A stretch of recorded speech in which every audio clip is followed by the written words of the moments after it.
Don't just teach your children to read. Teach them to question what they read. Teach them to question everything. The value of an education is not the learning of many facts but the training of the mind to think. Teaching curiosity. Delving into Carlin's insightful perspectives on education. In a world where knowledge is just a click away, it's easy to mistake the accumulation of facts for true understanding. But George Carlin, ever the sharp-witted observer, reminds us that real education is more than just a treasure trove of trivia. It's about nurturing a curious mind, one that doesn't just accept the world at face value but digs deeper, questioning and challenging the status quo. As I reflect on this, I think about my own youth, where learning was often a rote process. We memorized dates, formulas, and definitions, regurgitating them on command for exams.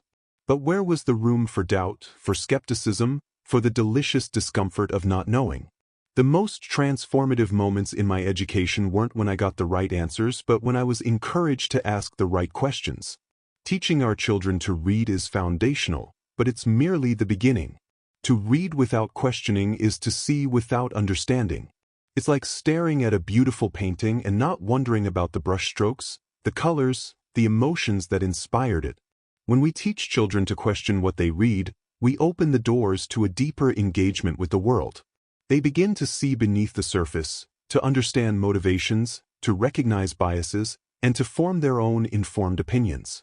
Carlin's wisdom urges us to embrace the unknown, to revel in the pursuit of truth, even when it's messy and contradictory. It's about training the mind to think critically, to be skeptical of easy answers, and to be comfortable with complexity. In doing so, we prepare the next generation not just to navigate the world but to shape it, to challenge it, and to improve it. So, let's teach our children to be curious, to be brave in their questioning, and to find joy in the search for answers. Let's encourage them to see education not as a finite journey but as an endless adventure.